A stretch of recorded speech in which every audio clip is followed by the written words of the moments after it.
अध्यक्षीय भाषण मान्यवर बामन मेश्राम जी जो राष्ट्रीय अध्यक्ष है देने जा रहे हैं। मैं उनको आमंत्रित करता हूं डायस पे आए और अपना अध्यक्षीय भाषण करें।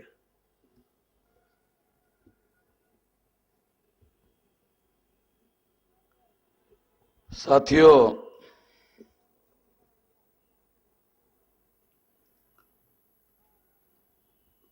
हमारा अधिवेशन का पहला दिन है और पहले दिन का इंटरनेशनल डेलीगेट सेशन चल रहा है, जिसके चर्चा के लिए विषय रखा गया है शासक जातियों के छिपे हुए पिट्ठू स्टूज इंटरनेशनल नेटवर्किंग में अवरोध है, एक आकलन। साथियों, जैसा मैंने 10 पॉइंट प्रोग्राम में आप लोगों को बताया कि बामसेव के द्वारा जो राष्ट्रव्यापी आंदोलन निर्माण करने का प्रयास किया जा रहा है, उस राष्ट्रव्यापी आंदोलन में जो 10 पॉइंट प्रोग्राम राष्ट्रव्यापी आंदोलन निर्माण करने का हमने बनाया, उसमें इंटरनेशनल नेटवर्किंग भी एक महत्वपूर्ण कार्यक्रम है।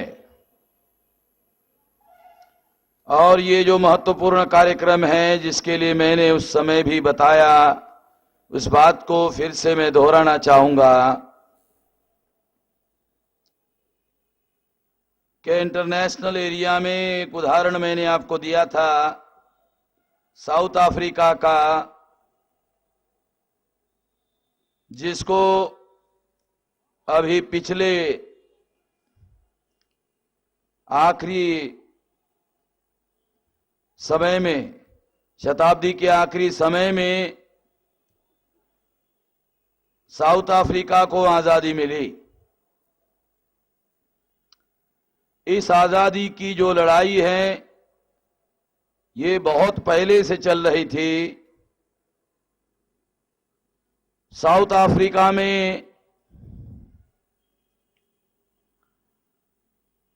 अश्वेत लोग, ब्लैक लोग जो हैं, उनके ऊपर अंग्रेजों का राज था। जैसे भारत में अंग्रेजों का राज था,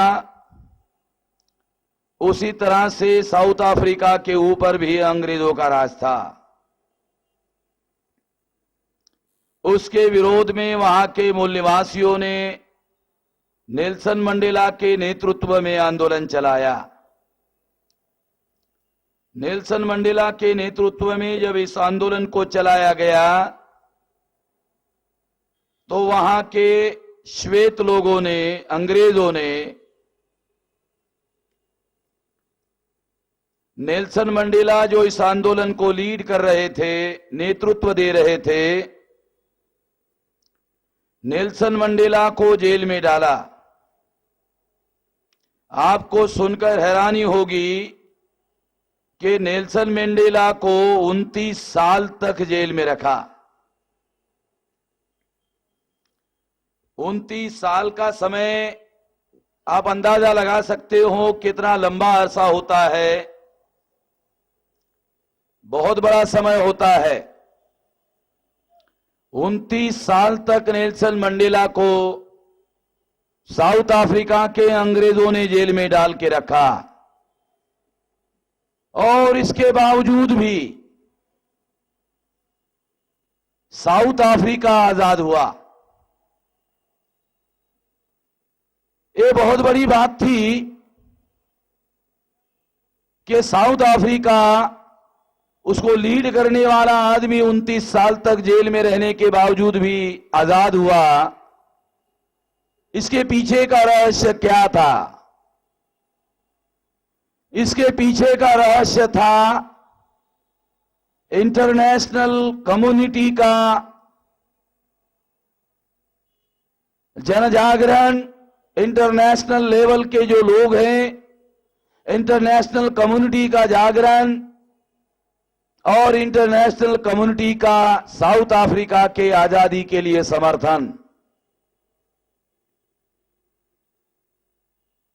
साउथ अफ्रीकन लोगों के आजादी के आंदोलन से सफल होने के बजाय इंटरनेशनल ओपिनियन और इंटरनेशनल कम्युनिटी के जो लोग हैं, उन लोगों ने बाहर में जो अंतर्राष्ट्रीय जनमत बनाया साउथ अफ्रीका के समर्थन में, उसके आजादी के समर्थन में, इस वजह से साउथ अफ्रीका आजाद हुआ। ये इतनी बड़ी घटना थी, बहुत बड़ी घटना थी। इस घटना ने हमको सोचने के लिए मजबूर किया। हमने इसके बारे में सोचा कि साउथ अफ्रीका में अंग्रेज अल्पसंख्या लोग थे और जो ब्लैक्स अर्थात जो अश्वेत लोग थे वो बहुसंख्य लोग थे, मगर वहां उनको किसी किस्म का कोई अधिकार नहीं था और उनको गुलाम बनाकर रखा गया था। हमारे देश में भी हम लोग बहुसंख्य लोग हैं और अल्पसंख्य जो ब्राह्मण हैं वो भारत के आज भी हुक्मरान हैं। 15 अगस्त 1947 को देश आजाद हुआ,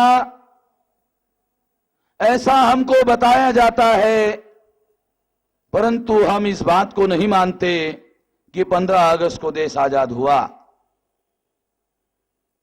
असल में 15 अगस्त को क्या हुआ? 15 अगस्त को अंग्रेज नाम का विदेशी चला गया और ब्राह्मण नाम का विदेशी भारत का हुक्मरान हो गया। जो ब्राह्मण नाम का विदेशी भारत का हुक्मरान हो गया, उसने भारत में अफवाह फैलाई, भारत आजाद हो गया। भारत के जो मूल निवासी इग्नोरेंट लोग हैं, उन इग्नोरेंट लोगों ने भी माना भारत आजाद हो गया। भारत आजाद नहीं हुआ। भारत आज भी गुलाम है और आज ब्राह्मणों द्वारा गुलाम बनाया गया। 15 अगस्त 1947 को तथाकथित रूप से उनके लिए जब देश आजाद हुआ तो उस समय 11 लाख अंग्रेज भारत में थे और 35 करोड़ लोगों की जनसंख्या थी। 35 करोड़ लोगों पर 11 लाख अंग्रेज राज कर रहे थे, केवल 11 लाख लोग। और 11 लाख लोग अंग्रेज भारत पर राज कर रहे थे। 15 अगस्त 47 को उस समय ब्राह्मणों की जनसंख्या 50 लाख से ज्यादा नहीं थी, लगभग 50 लाख लोग थे। अगर 50% महिलाएं माइनस कर दो तो 25 लाख पुरुष ब्राह्मण थे, क्योंकि डीएनए के आधार पर यह प्रमाणित हुआ जो ब्राह्मणों के घरों में जो महिलाएं हैं वो विदेशी नहीं है। और 25 लाख में 50 लाख में अगर 50% बच्चे मान लिए जाए तो 25 लाख बच्चे होते हैं और 25 लाख में 50% महिलाएं मानी जाए तो 12.5 लाख महिलाएं होती है। तो 12.5 लाख ही ब्राह्मण थे 15 अगस्त 1947। अगर हम विश्लेषण करें तो जो 15 अगस्त 1947 को 12.5 लाख ब्राह्मण थे लगभग, वो लोग भारत पर तब से राज कर रहे हैं और सारे देश भर में विधायिका पर ब्राह्मणों का कब्जा है। मंत्रिमंडल में ब्राह्मणों की संख्या तो कम हो गई, मगर फैसले सारे के सारे ब्राह्मण करते हैं। आपको सुनकर हैरानी हो जाएगी कि मनमोहन सिंह प्रधानमंत्री है, एक सिख है, मगर असली सत्ता प्रणब मुखर्जी के नियंत्रण में है। वो 29 सांसदीय समिति का चेयरमैन है और सारे प्रमुख फैसले सांसदीय समिति के, जो सांसदीय समितियां हैं उसमें सारे प्रमुख फैसले प्रणब मुखर्जी की अध्यक्षता में जो मीटिंगें होती हैं वहां वो फैसले होते हैं। 29 संसदीय समितियां हैं, सबका चेयरमैन प्रणब मुखर्जी है। दिखाने के लिए प्रधानमंत्री मनमोहन सिंह है और असली प्रधानमंत्री प्रणब मुखर्जी है। ये ऐसी जानकारी है, रेयर इंफॉर्मेशन है, जिसके बारे में हमारे देश के लोगों को जानकारी नहीं दी जाती है, उनको जानकारी होती नहीं है और वो इसका विश्लेषण करके समझने की कोशिश नहीं करते हैं, क्योंकि ये बहुत इंपॉर्टेंट किस्म की जानकारी होती है।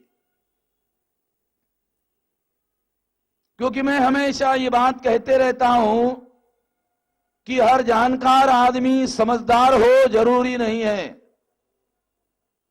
हर जानकार आदमी समझदार भी हो जरूरी नहीं है, क्योंकि जानकारी मियर डाटा होता है। जानकारी का विश्लेषण किए बगैर जानकारी के अंदर छुपा हुआ रहस्य समझ में नहीं आता। और हर आदमी जानकार जो है वो विश्लेषण करता है या कर लेगा या करने की उसके अंदर क्षमता है, ऐसा नहीं कहा जा सकता। इसलिए हर जानकार आदमी समझदार भी हो जरूरी नहीं है। साथियों, ये जो लोग हैं जिन्होंने कंट्रोल करके रखा हुआ है, संसद पर उनका कब्जा है, कार्यपालिका पर उनका कब्जा है, न्यायपालिका पर उनका कब्जा है, प्रचार माध्यमों पर उनका कब्जा है और देश की समस्त इलेक्शन कमीशन पर उनका कब्जा है, यूनिवर्सिटी ग्रांट कमीशन पर उनका कब्जा है। जो सारे देश भर में लगभग 200-250 यूनिवर्सिटीज है, उसके वाइस चांसलर 75% से ज्यादा उनके वाइस चांसलर हैं।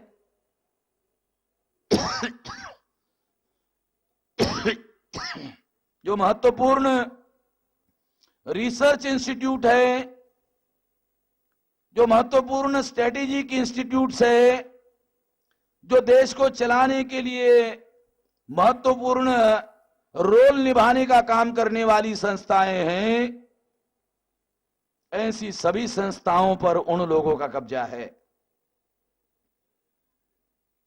इससे प्रमाणित होता है कि हमारा देश गुलाम है। इससे यह भी प्रमाणित होता है कि इस देश का जो मूल निवासी है, उनके भविष्य के फैसले जो इस देश के रहने वाले लोग नहीं हैं, वो लोग उनके भविष्य के फैसले करते हैं। भविष्य हमारा है और हमारे भविष्य का फैसला वो लोग करते हैं। इससे प्रमाणित होता है कि हम लोग गुलाम हैं। ऐसे स्थिति में हमें अपने गुलाम भाइयों को, हमारे देश को आजाद अगर करना है, मुक्त अगर करना है, तो ये मुक्त करने के लिए, आजादी हासिल करने के लिए साथियों, हम लोगों को अपने देश में राष्ट्रव्यापी आंदोलन निर्माण करने की जरूरत है। मगर हम ऐसा मानते हैं कि जिस तरह से साउथ अफ्रीका में राष्ट्रव्यापी जन आंदोलन निर्माण किया गया था, मगर वहां के सरकार ने, विदेशी लोगों ने उसको सप्रेस किया था, उसी तरह से यहां भी जो विदेशी लोग हैं ये भी सप्रेस कर सकते हैं। ऐसे स्थिति में इंटरनेशनल ओपिनियन, अंतर्राष्ट्रीय जनमत अगर हमारे समर्थन में हो तो हमारे लिए ये बहुत महत्वपूर्ण बात हो सकती है। इस बात को ध्यान में रखते हुए साथियों, हम लोगों ने बामसेफ इंटरनेशनल नेटवर्किंग का कार्यक्रम करने का प्लान बनाया। और जब इंटरनेशनल नेटवर्किंग का कार्यक्रम करने का प्लान बनाया तो उस कार्यक्रम को करने के लिए जब हमने योजना बनाई और उस योजना के तहत कुछ लोगों को इस काम पर लगाया, खास तौर पर यूनाइटेड किंगडम से कुछ लोगों को हमने काम पर लगाया था, यूके से हमने कुछ लोगों को काम पर लगाया था। मगर यूके से जो तजर्बा हम लोगों को हुआ, जो अनुभव हम लोगों को हुआ, यूनाइटेड किंगडम से हम लोगों को जो अनुभव और तजर्बा हुआ, वो अनुभव और तजर्बा उसको ध्यान में रखते हुए साथियों, आज का जो विषय है वो विषय हमने उस अनुभव को ध्यान में रखते हुए सब्जेक्ट रखा है।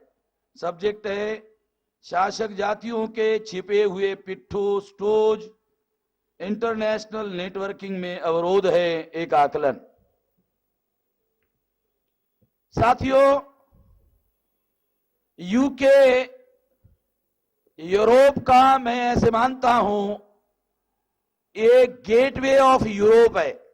अगर आप अमेरिका भी जाना चाहते हो इंडिया से, तो आपकी बहुत सारी फ्लाइटें लंदन हीथ्रो एयरपोर्ट से होकर अमेरिका न्यूयॉर्क जाती है। अभी अभी कुछ फ्लाइटें जो हैं ये डायरेक्ट न्यूयॉर्क के लिए चलने वाली शुरू हुई है, मगर पहले ज्यादातर हीथ्रो लंदन से होकर ही ज्यादातर फ्लाइटें अमेरिका जाती थी। तो इस दृष्टि से अगर देखा जाए तो लंदन जिस तरह से यूरोप का गेटवे है, उसी तरह से इंडिया के लोगों के दृष्टि से हीथ्रो एयरपोर्ट या लंदन ये अमेरिका के लिए और कनाडा के लिए भी गेटवे का काम करता है। इंडिया से भारी संख्या में लोग अमेरिका में, कनाडा में और यूके में गए हुए। एक बात और भी है जिसमें हम लोगों को जानना समझना बहुत जरूरी है और बहुत इंपॉर्टेंट बात है, वो ये है कि जो अमेरिकन लोग हैं वो कोई और लोग नहीं है, वो अंग्रेज लोग हैं। इंग्लैंड से अमेरिका जाकर वहां की धरती पर कब्जा करने वाले लोग हैं। तो ये अंग्रेजी लोग हैं। जिस तरह से उन्होंने ऑस्ट्रेलिया में उन्होंने कब्जा किया, ऑस्ट्रेलिया उनकी मातृभूमि नहीं है, मगर ऑस्ट्रेलिया में सारा का सारा कंट्रोल उनका है। अमेरिका अंग्रेजों की मातृभूमि नहीं है, मगर सारा का सारा अमेरिका पर उनका कब्जा है। कनाडा पर फ्रांसीसी और अंग्रेज लोगों का ज्वाइंट कब्जा है।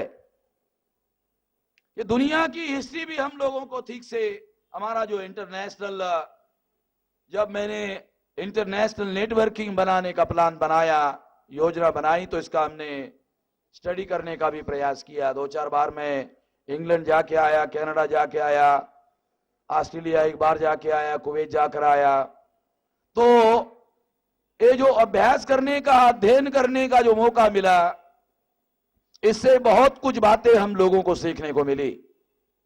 साथियों, इंटरनेशनल नेटवर्किंग करने के दृष्टि से कनाडा में, अमेरिका में और यूके में सबसे ज्यादा लोग जो है पंजाब से गए हैं। पहले नंबर से पंजाब से लोग गए। दूसरा नंबर अमेरिका में, यूके में गुजराती लोगों का है। गुजराती लोग बहुत बड़े पैमाने पर अमेरिका में और यूके में बड़ी संख्या में हैं। कनाडा में तो शायद वो नहीं है। कनाडा में पंजाबी लोग बहुत बड़े पैमाने पर है। साथियों, ये जो लोग हमारे वहां गए हुए हैं, ये लोग हमारा सबसे बड़ा आधार, सबसे पहला आधार जो यहां से हमारे लोग वहां गए हुए हैं और एनआरआई बने हुए हैं, नॉन रेसिडेंस इंडियन। वो इंडियन है मगर भारत में रहते नहीं है, इसीलिए उनको अंग्रेजी में एनआरआई कहते हैं, non residential Indian. Non residential Indian यानी जो भारत में रहते तो नहीं है मगर भारतीय है। ऐसे जो लोग हैं, ये हमारा पहला आधार है। हमारा इंटरनेशनल नेटवर्किंग करने का सबसे पहला आधार ये लोग हैं। तो इस तरह से ये जो लोग गए हुए हैं, इसमें भारत से गए हुए जो लोग हैं, भारत में गांधी और कांग्रेस ने जो राजनीति का जाल तथाकथित आजादी के आंदोलन में फैलाया था, उस आजादी के आंदोलन में वो जाल उन्होंने विदेशों में भी फैलाया था। तो उस समय हमारे जो लोग यहां से गए हुए थे विदेश में, तो हमारे लोगों के बीच में भी उन्होंने जाल फैलाया था। वो जाल अभी भी वहां बना हुआ है और वो लोग वहां रहकर जो हम लोग अपना आजादी का आंदोलन खड़ा करने के लिए इंटरनेशनल नेटवर्किंग बनाने का प्लान बना रहे हैं, उसके लिए सबसे बड़ा अवरोध खड़ा करने का काम उन लोगों के द्वारा किया जाता है, किया जा रहा है। हम लोगों को जो अनुभव हुआ यूनाइटेड किंगडम के अंदर से, जिस आदमी को हमने इस काम पर लगाया था, उसके द्वारा जो अनुभव हम लोगों को हुआ, सबसे पहले तो 2001 में जब मैं वहां गया, तो 2001 में मैं जब गया तो हमने 4 लोगों को इस काम के लिए तैयार किया। 4 लोग तैयार हुए। 4 लोगों में 2 लोग महाराष्ट्र के थे, एक नासिक का था और एक विदर्भ में यवतमाल है वहां से था, और 2 आदमी पंजाब के थे। 4 आदमी मैंने पहले बार जब गया तो 4 आदमियों को हमने जोड़ा था।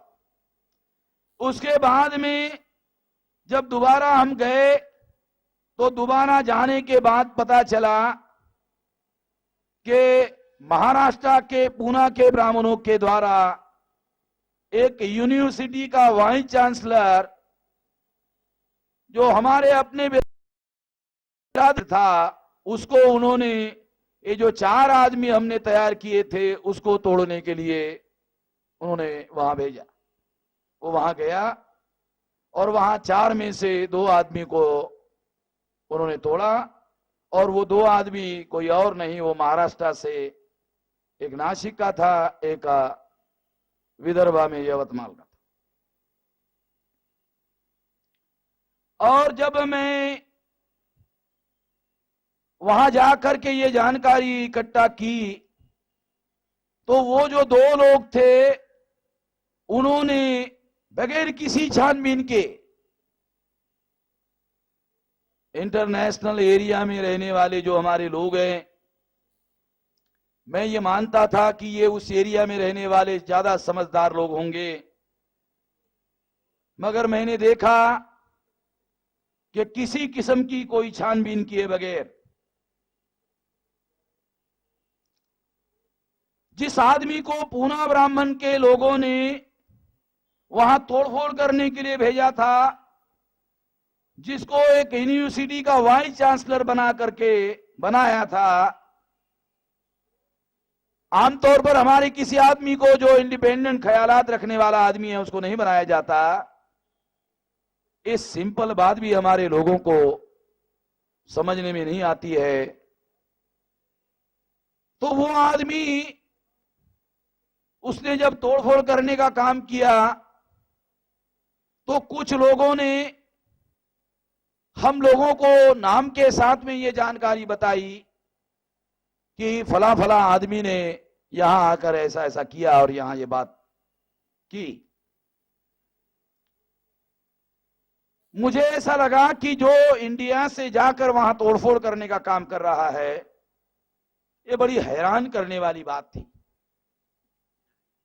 हम लोग इंटरनेशनल नेटवर्किंग खड़ा करने का काम कर रहे हैं। हमारा दुश्मन कितना चौकन्ना है, कितना विजिलेंट है कि हमने केवल 4 लोगों को इकट्ठा किया।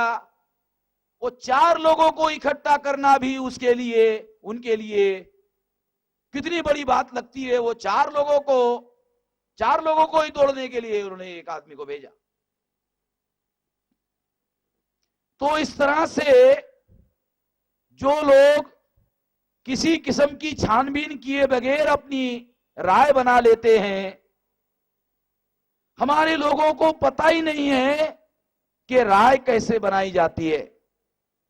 साथियों, राय बनाने का सबसे बड़ा निष्पक्ष तरीका यह है, दोनों आदमी की बात सुनो और अपना जजमेंट बनाओ। किसी की सुनो और उसकी राय अपनी राय बनाओ, बेवकूफी के अलावा कुछ नहीं है। राय बनाने का तरीका मैं आप लोगों के लिए, सबके लिए एक मौलिक बात आप लोगों को बता रहा हूं। वो ये, अगर किसी ने आपको कुछ बताया और उसके कहने के मुताबिक आपने सोच लिया, इसका मतलब वो सोच आपकी सोच नहीं, जिसने बताया उसकी सोच आपकी सोच है, उसकी राय आपकी राय है। इसका मतलब आपकी अपनी कोई राय नहीं है। आपको अगर अपनी राय बनानी है, दोनों की बात सुनो और अपना जजमेंट बनाओ। अपना जजमेंट बनाओगे तो आप कह सकते हो ये मेरी राय है। राय बनाने का भी तरीका है। लोकतंत्र में जो राय है, ओपिनियन है, एक किस तरह से बनाई जाती है, इसके लिए बहुत ज्यादा विजिलेंट रहना पड़ता है। या तो आदमी इतना मजबूत हो कि वो सुने और तटस्थ रहे और छानबीन करे और छानबीन करके फिर अपनी राय बनाए। हम ऐसा मानकर चलते थे कि इंटरनेशनल एरिया में रहने वाले जो लोग हैं, तो वहां रहकर उन्होंने बहुत कुछ सीखा होगा, मगर ये ऐसा हम लोगों को नहीं लगा। और इस तरह से इंटरनेशनल एरिया में वो जो लोग थे, वो 4 में से 2 आदमियों को उन्होंने तोड़ा। वो तोड़ने के बाद में फिर वो विरोध में अपना कैंपेन चलाते रहते हैं। इस तरह से बनती हुई बात को एक बहुत बड़ा अवरोध खड़ा हो जाता है। 2006 में आप हैरान रह जाओगे कि जिस आदमी को हमने इंटरनेशनल नेटवर्किंग के काम पर लगाया, वो इंटरनेशनल लेवल पर तो कोई नेटवर्किंग करने का काम नहीं किया, वो वहां से यहां आकर तोड़फोड़ करने के लिए घूमने का काम करता रहा। बड़ा अजीब। और ऑस्ट्रेलिया में भी प्रशांत ने मुझे बताया कि वहां उसको उस आदमी ने लंदन से सीडी भेजी। लंदन में हमने लोगों को बांटने के लिए उसको बहुत सीढ़ियां दी, मगर लंदन के लोगों को मैंने पूछा कि इसने कुछ सीढ़ियां दिया, तो उसने कहा कुछ सीढ़ी तो नहीं दिया।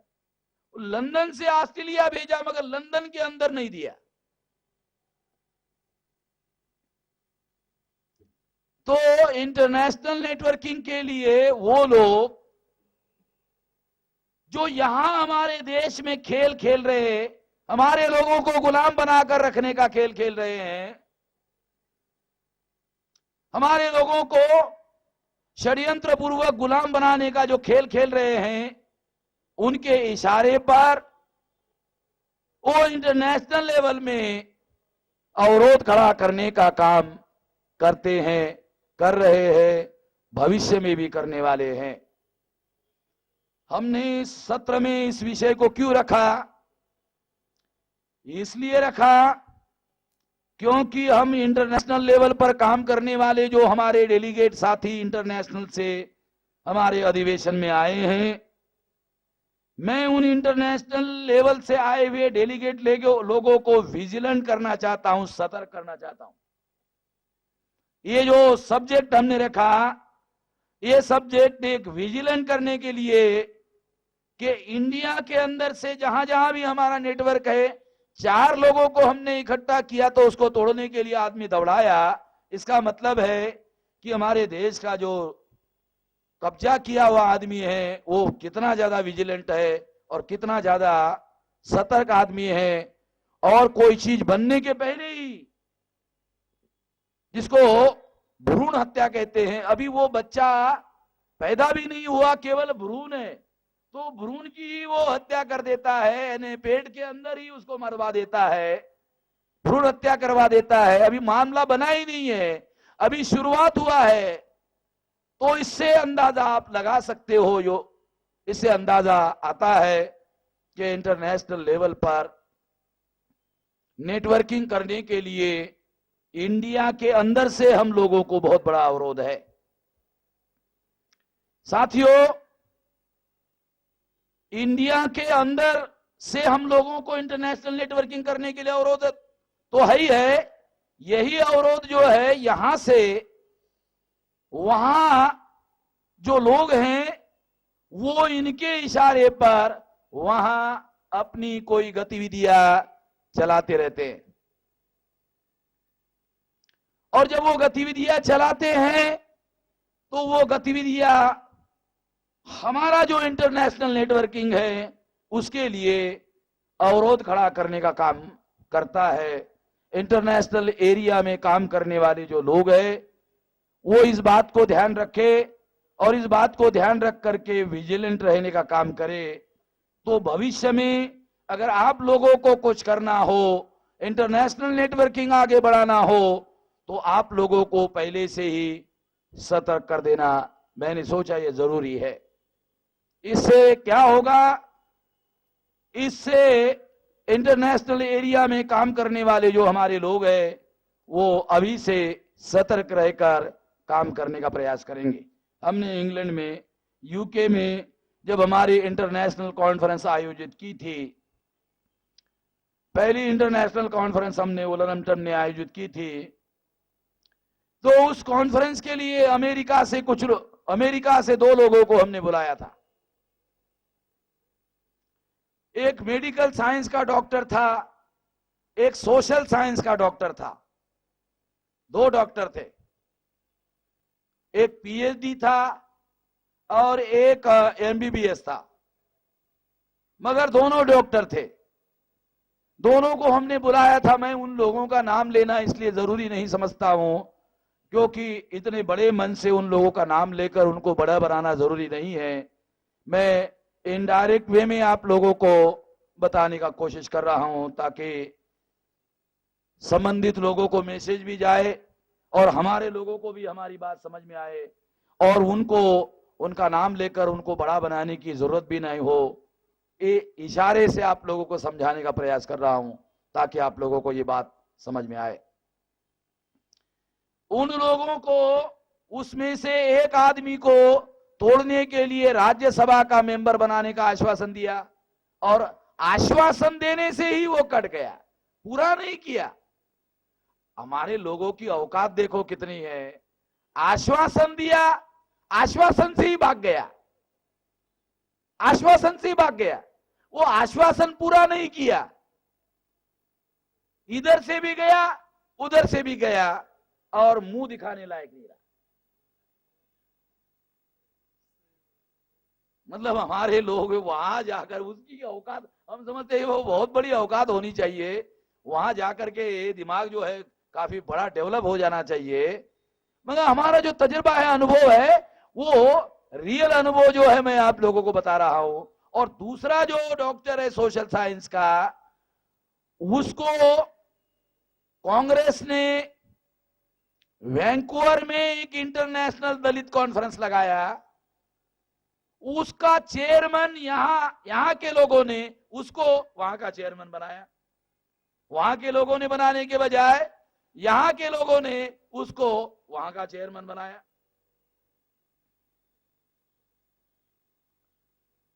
तो वो भी जो है उसको इस तरह से लालच दे करके तोड़ा और इस तरह से उसका इस्तेमाल किया, फिर इस्तेमाल करके उसको भी फेंक दिया। उनका तो पॉलिसी है। पॉलिसी क्या है? Use and throw. उनका पॉलिसी है यूज एंड थ्रो। साथियों, हमारे देश में यूज एंड थ्रो समझने के लिए आपको उदाहरण बताता हूं। हमारे लोग, क्योंकि मैं देहाती आदमी हूं, देहाती उदाहरण बताता हूं।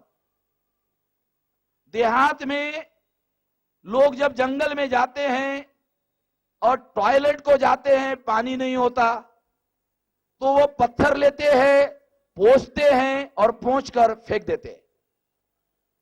देहाती अनुभव है, देहाती बात बता रहा हूं आप लोगों को, क्योंकि मैं देहात का रहने वाला हूं। देहाती एक्सपीरियंस आपको बताता हूं। जल्दी समझ में आने वाला उदाहरण आपको बता रहा हूं, एकदम जल्दी समझ में आ जाता है, किसी के भी समझ में आ जाता है, अनपढ़ के भी समझ में आ जाता है, पढ़े लिखे का तो आता ही आता है। साथियों, ये है यूज एंड थ्रो। और हमारे लोग फिर एक बार यूज हो जाते हैं, जो थ्रो हो जाते हैं, तो फिर वो दोबारा जिंदगी में मुंह दिखाने लायक नहीं रहते हैं, क्योंकि वो एक्सपोज हो जाते हैं और उनकी औकात का भी पता चल जाता है। तो ये सारी बातें हैं।